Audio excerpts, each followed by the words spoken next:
Chapter 10, Section 2 on rational exponents. Remember what a rational number is. It's a number that can be written as a fraction. So we're going to have exponents that are going to be fractions. Our objectives are to use exponential notation for the nth roots to define and use expressions that are of the form a raised to the m over n power, to convert between radicals and rational exponents, we go back one way or the other, and to use the rules for exponents with rational exponents. So let's start at the beginning here. We know, well, at the beginning, let's start here with the basics. We know that the square root of 2 times the square root of 2, which is equal to the square root of 2 squared, is equal to 2. Because the square root of 2 times the square root of 2 is the square root of 4, which is 2. Now, way back in chapter 4, first semester, we had a whole bunch of rules for exponents, including the power of a power rule, which said that if we have a power raised to another power, then we take the product of the exponents. So now, instead of thinking of the square root of 2 as with the radical sign, let's write that as 2 to the 1/2, and this is 2 to the 1/2. Well, if you multiply, you're going to have 2 to the 1/2, which is squared. Well, a power to a power, you multiply the exponents, and I would get 2 to the first, which is 2. Now remember, I got the square root of 2 times the square root of 2 is equal to 2. Now it's saying that 2 to the 1/2 times 2 to the 1/2 is equal to 2. So there's something going on here. If we square the square root of 2, we get 2. Well, as it turns out, if we square 2 to the 1/2, we also get 2. So based on this a single example, though, I'm going to make the conclusion, using inductive reasoning, that the square root of 2 and that 2 to the 1/2 are the same thing, that they're equal. And that leads us to a very important definition, and this is one that causes a little bit of aggravation for students. Not crazy about knowing all those rules to begin with. Now you're going to throw in exponents that are rational numbers, that are fractions. And we define a to the 1 over n power as the nth root of a, as long as it's a real number. Because remember, you can't take, if the index is even, you can't have a negative number here. And if the index is odd, then it doesn't really matter here. So we just have to make sure that this is a real number, and we define the nth root of a as a to the 1 over n power. Now you need to know this one. There's another version of it that's coming up here in just a minute, but this is one that you're going to want to put in the old memory banks. So that means that 5 to the 1/2 is the same as the square root of 5. 5 to the 1/3 is the same as the cube root of 5. 5 to the 1/4 is the same thing as the fourth root of 5. It kind of looks like that as long as the numerator is 1 of your fraction there, the denominator is the index of the root. Notice the 4 here is the 4 here, the 3 here is the 3 here, and of course this is a 2, and this is a square root, which is like there was a 2 there. So that the denominator of the rational exponent is the same as the index of the root. That's important to remember. And I can use this definition now to simplify some expressions that involve exponents that are rational. So in part A, I have 32 to the 1/5 power. Well, based on what we just looked at, this is the same thing as the fifth root of 32. Now, is there a number times itself, times itself, times itself, times itself, times itself, 5 factors, that equals 32? As it turns out, yes, indeedy do. It's 2. 2 times 2 times 2 times 2 times 2 is 32. So the fifth root of 32 is 2. It's nice when they come out to be a nice integer here. In part B, I have 64 to the 1/2 power, which would be the square root of 64. Now, this is going to be a principal square root of 64 because of the sign here, and we know that the square root of 64 is positive 8. The principal square root is positive 8. The next one up is the opposite of 81 to the 1/4 power. This is C here. The opposite of 81 to the 1/4 power. Well, the 81 is being raised to the 1/4 power, not the negative. It's not negative 81 raised to the 1/4 power. It's the opposite of 81 to the 1/4 power. So just this is being raised to the power. So the negative stays out in front, and this becomes a fourth root of 81. And again, it's a principal fourth root, so it's going to be a positive number here. This is going to make it negative. Well, is there a number times itself, times itself, times itself again that's equal to 81? And yes, indeed, there is. It's 3. So this part here is the 3, and the opposite comes along for the right. My final result here is negative 3. All right. Now, for part D, E, and F, I'm going to come over to this page, and I'm going to do D right here. D was negative 81 to the 1/4 power. Now this time the negative is part of the radicand here because all of this is being raised to the power. So this is the 4th root of negative 81. And you probably know by now that if the index for the root is even, you can't have a negative radicand. The number underneath the radical sign can't be negative. So this is not a real number. Later on, in one of the sections towards the end of this chapter, we'll talk about imaginary numbers, and we'll discover that this is an example of an imaginary number. You may remember that from your algebra days. All right, back in high school. All right, so E is negative 64 raised to the 1/3 power. Now, if you're thinking, oh, this is not a real number either because it's going to be a negative 64 for the radicand, but my index for my root here is a 3, and you can have a negative number under an odd indexed root, a cube root, a 5th root, a 7th root. So is there a number times itself again that's negative 64? Yes, indeed. It's negative 4. Negative 4 times negative 4 is positive 16 times negative 4 is negative 64. One more here. I have negative, or no, I do not have negative. I have 1/27th, a fraction, raised to the 1/3 power. Well, as it turns out, this would be the cube root, just like we had in the last example, but we have a fraction underneath. Is there a number times itself again, a cube root of 1/27th? Well, 1 times 1 times 1 is 1, and 3 times 3 times 3 is 27. So this turns out to equal 1/3. It's as if we took the cube root of the numerator and the cube root of the denominator. Okay? All right, now, what happens if the rational exponent doesn't have a 1 in the numerator like all 3 of these examples did and all the 3 of the other page? All right, well, then we have to define that. So when we move this up a little bit, let's consider when the exponent, the rational exponent, does not have a numerator that's 1. Here's an example, 8 to the 2/3 power. 8 to the 2/3 power can be thought of as 8 to the 1/3 power squared, because when you have a power to a power, you multiply the exponents, and 1/3 times 2 is 2/3, so you would get back to the original. Well, 8 to the 1/3 power means the cube root of 8, that's what this part in the parentheses means, and then all of it's being squared. Well, the cube root of 8 is 2. 2 times 2 times 2 is 8. So the 2 is being squared, and of course that's 4.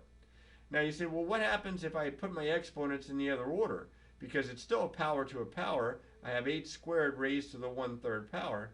A power to a power, you would still multiply the exponents, and you would still get back to the 2/3 here.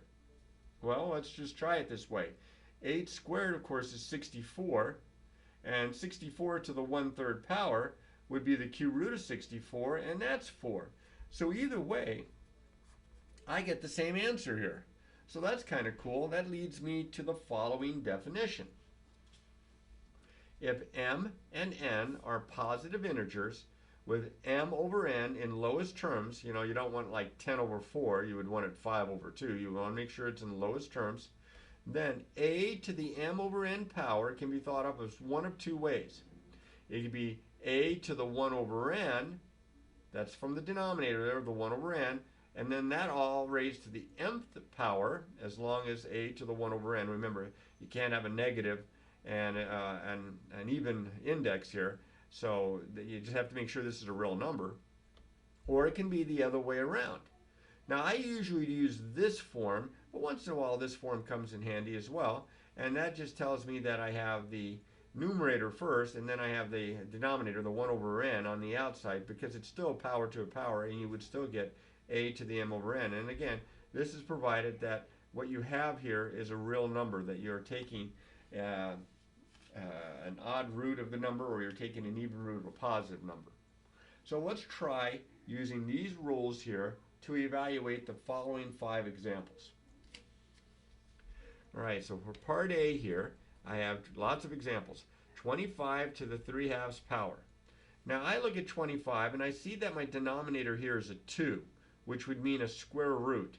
And you can take the square root of 25 easy pleasy. So I am going to think of this as 25 to the 1/2 power cubed, or the square root of 25 cubed. Well, the square root of 25 is 5, so this is 5 cubed, and 5 times 5 times 5 is 125. There's my answer. That's the simplest form. Here's one that's similar. I have 27 raised to the 2/3 power. Now again, the denominator being a 3 here is the index of my root, so I'm going to have a cube root. And notice it's 27. That's a perfect cube. It's 3 times 3 times 3. So almost identically, I'm going to write this as 20, as I did in the last example, 27 to the 1/3 power squared. Notice here the 1/3. I'm going to do that first because that's a cube root, and the number is small enough that I can take the cube root of 27 and pretty much do it in my head. The cube root of 27 is 3, so this is 3, all this is 3 to the 2nd power, that's 9. And so far, so good. All right, the next guy up, it looks like it could be trouble. Negative 16, or the opposite of 16, to the 3/2. Now the 2 is the index of the root, so this is a square root, and you're looking at maybe this negative and by the 16 and thinking, can't do it, not a real number. But this is not negative 16 raised to the 3/2 power. This is the opposite of 16 to the 3/2 power.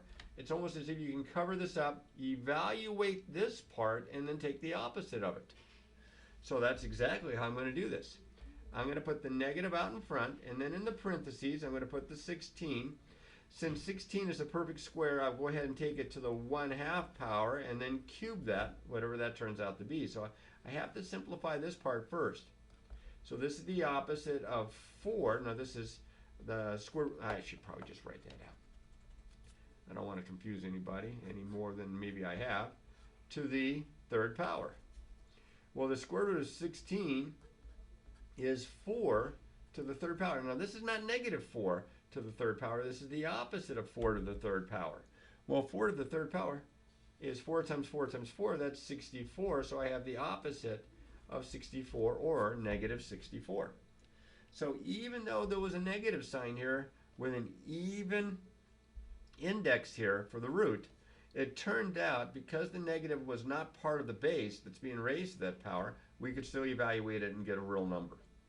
All right, let's try another one. I have a feeling eventually we're going to get one that doesn't work out so much that it won't be a real number. Let's see if it's this next one. Negative 64 to the 2/3 power. Well, because the index for the root is the denominator 3, and that's odd, I don't have any worries that there's a negative in the base. So this is negative 64 to the 1/3 power squared. So I'm going to have the cube root of negative 64, that's this part right here, squared.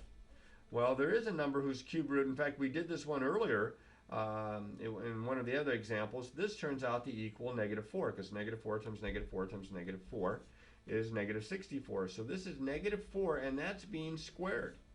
Negative 4 times negative 4 is positive 16, and there's my answer.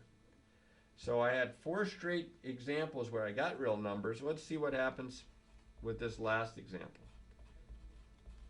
Negative 36 to the 3/2 power. Now I have a concern. I have a negative number because this is negative. It's all inside the parentheses being raised to the power. This is my base, and I have an even index. So this is the same thing as the square root of negative 36 cubed. And that's a concern because the square root of negative 36 is not a real number. So, not a real number. They sneak those in from time to time. Be on the lookout for it. All right, now, let's keep going. What happens if our exponent that's a fraction is also negative. Well, we've handled negative exponents before. We stated that a to the opposite of n was 1 over a to the n.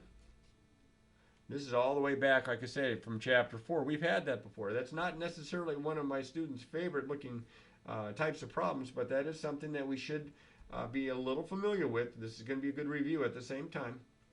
If you have an exponent that's rational and it's negative, you get the same effect. It's 1 over that base raised to the positive, or the absolute value of that exponent, so that it's positive. And of course, a can't be 0 because you can't have 0 in the denominator. So let's see what happens here with these three examples. We'll start with a. I have 243 raised to the negative 3/5. This is 1 over 243 raised to the positive 3/5. This is 1 over, this is going to be the 5th root of 243 cubed, because this is the same as 3 times 1/5, and this is the 1/5 right here. Well, the 5th root of 243 is 3. 3 times 3 times 3 times 3 times 3 is 243. So all of this in the parentheses is just 3, and that gets cubed.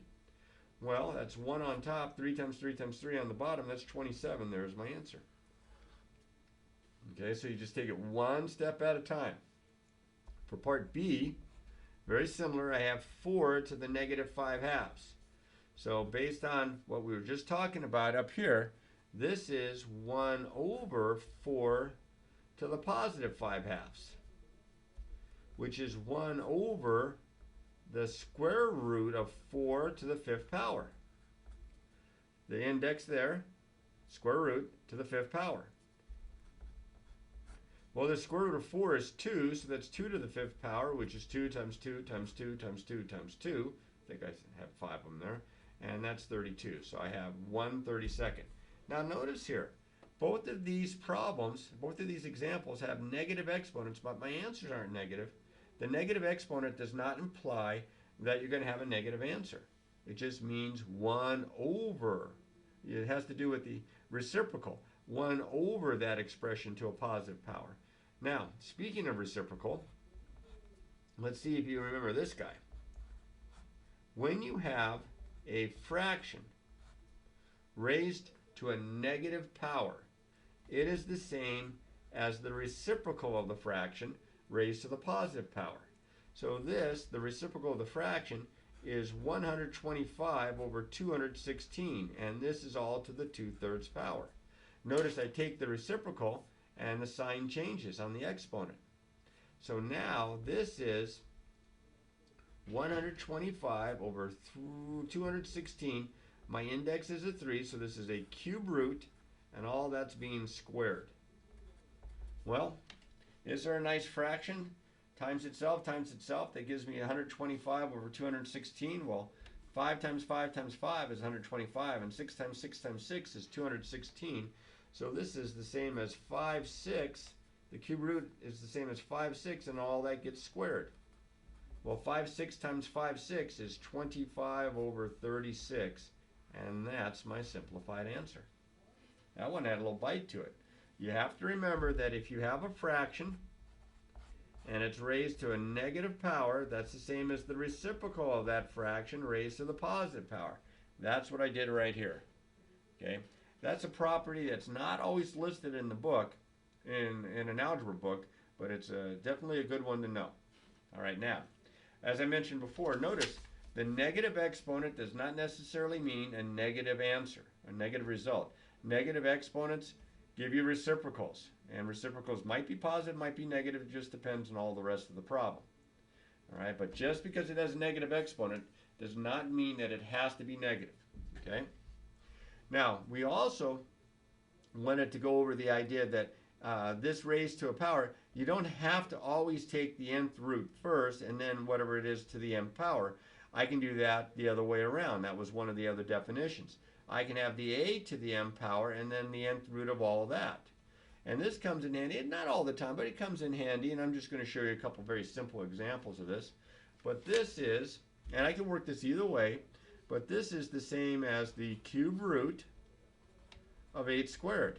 And the reason that I'm doing this in this particular manner is because 8 squared turns out to be not a really big number. 8 times 8 is 64, and the cube root of 64 is 4.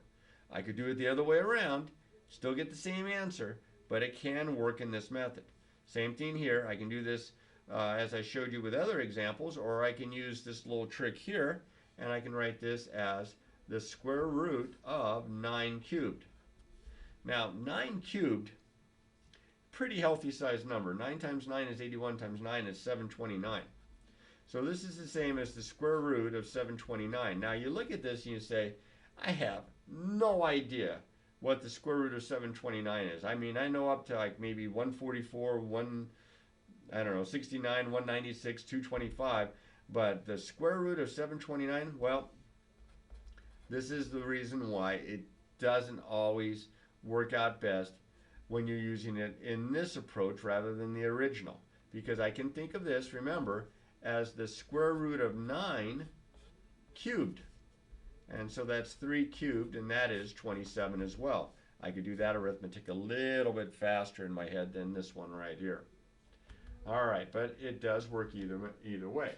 So let's put this off to the side, and let's consider a little bit more here. By using the definition of rational exponents, we can simplify some of the problems involving radicals by changing the radicals to numbers with rational exponents. So if we start out with a radical, it might be easier to change it to a rational exponent and then come back again, or the other way around.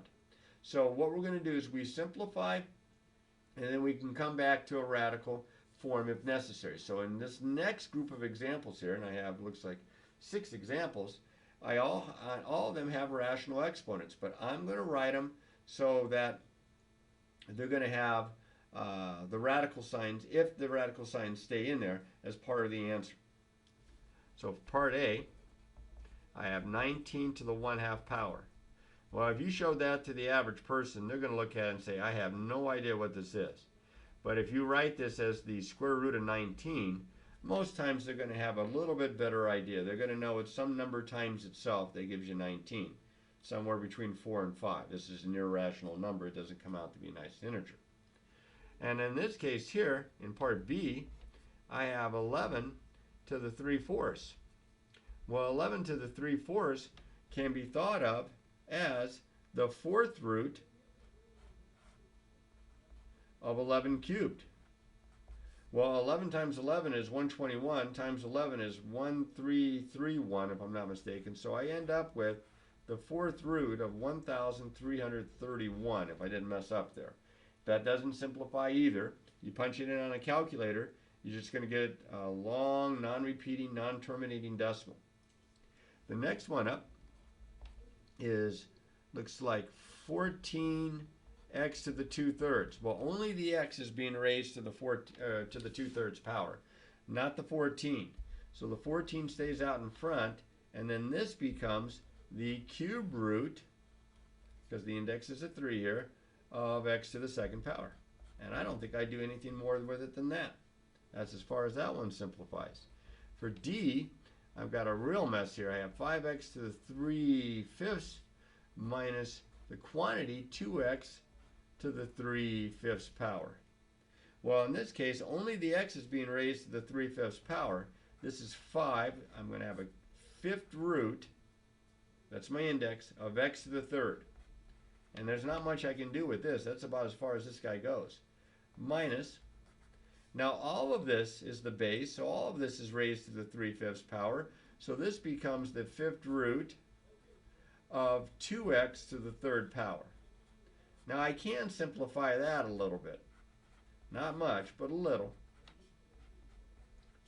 Because 2x times 2x times 2x is 8x to the 3rd. And that's as far as that guy simplifies. One more. I just wanted to show you one where you had an expression that was raised to a rational exponent that was actually like a binomial. I have the quantity x squared plus y squared to the 1/2 power. Well, 1/2 power means you can take the square root of it. you're going to write it as a square root. I get the square root of x squared plus y squared. Now, beware. You cannot take the square root of x squared plus y squared. It's not x plus y. X plus y times x plus y is x squared plus 2xy plus y squared. It's a different expression. You can't take the square root of a sum of squares and just get the sum of the factors of the bases.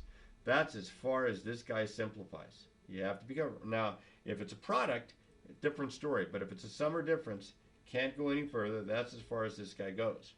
Now, let's do it the other way around. Let's write these problems using rational exponents.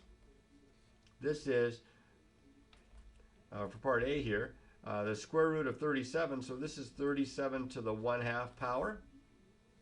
For part B here, I have the 4th root of 9 to the 8th power. So the 4th root means that the index is a 4. That means the denominator of my rational exponent is a 4, and that's my numerator, 8. Now 8 over 4 simplifies. That's 2. So I have 9 squared. Well, that simplifies again all the way down to 81. That's kind of nice. The first one didn't simplify, but this one sure did. And the third one here, you have the 8th root of z to the 8th. Well, this is going to be z raised to the 8 over 8 power, because that's the index, that's the denominator. Now, be careful. Z to the 8 over 8 power, 8 over 8 is 1. And so you're thinking, oh, this is z to the first, this is just z. But because it's an 8th root, an even root, I have to make sure that z is a positive number. So I'm going to write this not just as z to the first or just z, I'm going to write this as the absolute value of z. Put a little star next to that one. When you take an even root of a variable to an even power, you have to be careful with your SIGN sign. So by putting the absolute values around it, I ensure myself that it's a positive amount. Okay? All right, getting there. This is a long section. So on top of everything else, all those rules for exponents that you had back in chapter 4 are going to be kind of updated now using rational exponents. And it says here, let R and S be rational numbers, okay? For all real numbers A and B for which the indicated expression exists, I forgot the T there, didn't I? Let's see, EX exists, there we go. The following are true. And this is stuff that you should remember, that A to the R times A to the S, you add the exponents A to the R plus S. That A to the opposite of R is 1 over A to the R. We just went over that. Here we have the division. A to the R over A to the S. You subtract the exponents, A to the R minus S. Here you take the reciprocal of the base and raise it to the positive exponent. And since that positive exponent, well, back here, down here is the number 7, means that the numerator can be raised to that power, the denominator can be raised to that power. So that's what happens here and here. Here you have the reciprocal, then you have it in 7. Now here you have a power to a power, so you multiply the exponents. Here you have a product of two factors raised to a power, so each factor gets raised to that power. A lot of rules to keep track of. And of course, A to the opposite of R is 1 over A to the R. Or it can even be written as 1 over A to the R this way. So all of these properties you have to become reasonably familiar with, as you're going to see as we do 5 more examples here. Lots of examples. Okay. So in part A, it says write with only positive exponents. Normally, an expression is not considered simplified if there are negative exponents. And it says also assume that all variables represent positive real numbers. So that's good. So we don't have to worry about having absolute value. In the first one, I have 3 to the 1/2 times 3 to the 1/3. Well, based on property number 1 here, you add the exponents. This is 3 to the 1/2 plus 1/3. Don't forget that when you add fractions, you must have a common denominator. So a little scratch work over here, 1/2 plus 1/3, my common denominator would be 6. This would be 3/6 plus 2/6. That's 5/6. Hopefully you can still see that. So this becomes 3 to the 5/6 power. Now notice here, it says write with only positive exponents. So I'm going to stop here. I have a positive exponent. I know I can write this as the 6th root of 3 to the 5th, but it says write with only positive exponents. So I'm stopping right here. Part B.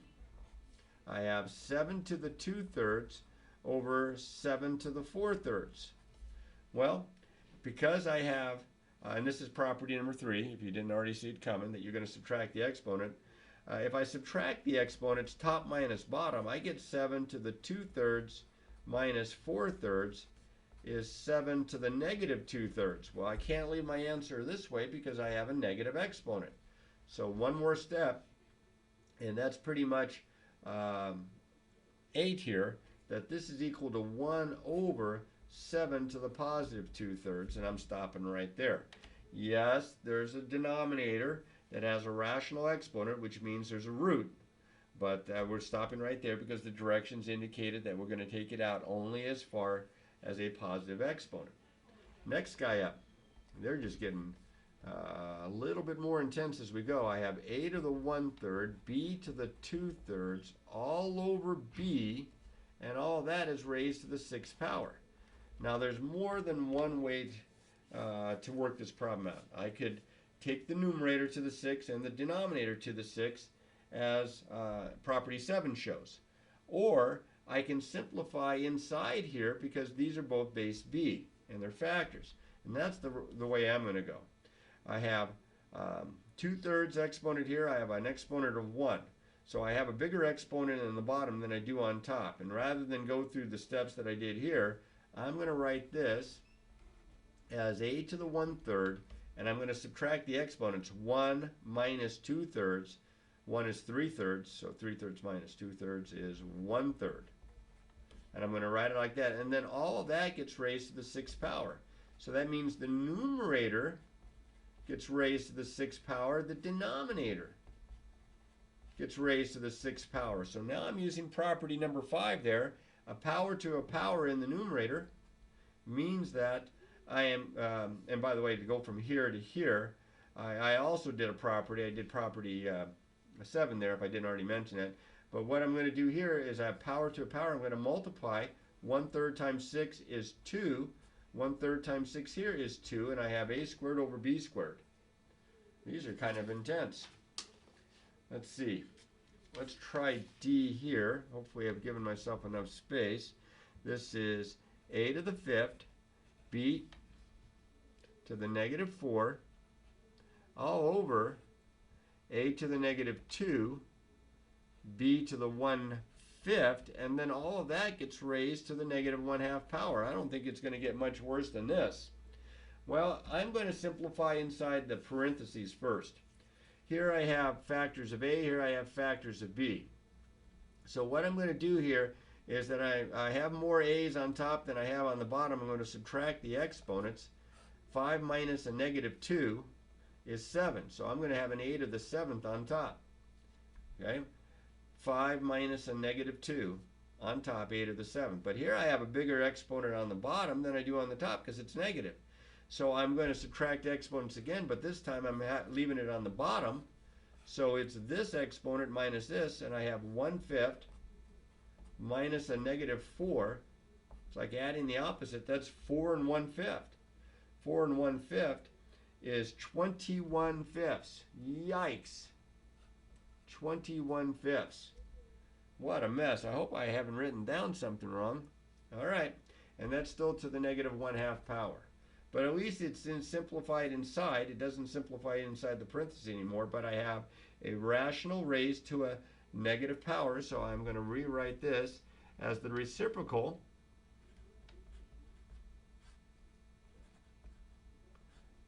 raised to the positive 1/2 power. So now the numerator and the denominator both get raised to the 1/2 power, so that's b to the 21/5 to the 1/2. Hopefully you can read my handwriting. And on the bottom I have a to the 7th to the 1/2. So a power to a power, I multiply the exponents. I get b, that would be what, 21/10. Yikes, that's getting intense.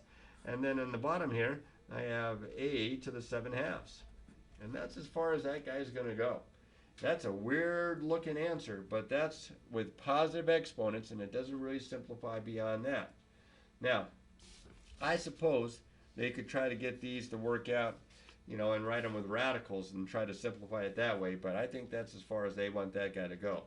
The last one is, looks like a product anyway. You have r to the 2/3 times to the 2/5, r to the 3/5 plus r to the 8/5. If you can barely read that, that's what it's supposed to say anyway.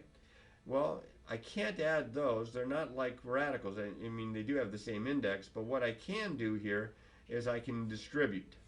And when you multiply these together, you add the exponents. So that's 2/5 plus 3/5. That's 5/5. Plus, and then here I multiply this times this. I add the exponents because it has the same base. So I have 2/5 plus 8/5. That's 10/5. 10/5, 10 over 5 is 2. So that's just r plus r squared. There's my answer. So that one's simplified best of all. Save the best for last, so to say. All right, now, when you have problems that involve different indexed roots, it's best if you use the rational exponents to help simplify. I'm going to show you some examples here. We're going to write all the radicals as exponents. Then we're going to use our rules for our exponents. And we're going to try to leave our answer in exponential form. And again, it says assume that all the variables represent positive real numbers. I have in part A here the 4th root of x to the 3rd power. This can be written as x to the 3/4 power. Remember, the index is the denominator. Times, this is x, the 5th root of x. My index is 5. It's like to the 1st power, so this is x to the 1/5. Well, when you multiply this way, you add the exponents. So I have to add 3/4 plus 1/5, which means I got to get a common denominator of 20. So a little scratch work over here. That would be multiply top and bottom by 5. Multiply top and bottom by 4. So that's going to be 19ths over 20. So my answer is x to the 19th 20th power, if you can see that very well. Next guy up, I have the square root of x to the 5th all over the cube root of x. Well, the square root of x to the 5th all over the cube root of x, this would be, the index is 2, this would be x to the 5/2. That's the power, put it over the index. And this would be x to the 1st power with an index of 3, this would be x of 1/3 power. And then we have to subtract the exponents. So this is going to be 5/2, which is bigger than 1/3. So it's going to stay on top. So 5/2 and 1/3, common denominator would be 6. Multiply top and bottom by 3, I get 15 over 6. Minus multiply top and bottom by 2, 2 over 6, that's 13/6. So this becomes x to the 13/6 power. That's as far as I'm taking that guy. One to go. I have a root of a root. Haven't seen that one yet. So I have the cube root of the 5th root of x. Well, this is the same as x to the 1/5. That's my index. And then I'm taking the cube root of it to the 1/3 power. So I have the 5th root of x to the cube root. I'm taking the cube root of it. So I have x to the 1/5, all that to the 1/3. That's getting messy here. Power to a power, though, I multiply the exponents, so I don't have to get common denominators, and I get 1/15th power, and that's as far as that guy goes. So it's much simpler to use the rational exponents in situations that involve roots that have different indices. So be careful there. And of course, to get really, really good at this, you're going to want to do a lot of practicing, okay? So not just necessarily just do a few problems in the assignment, but look at the odd numbered problems out of the book and the odds so you can check your work and see if you can do those consistently. Because the more practice you get here, I think you're just going to feel more comfortable working these problems. So as always, practice, practice, practice.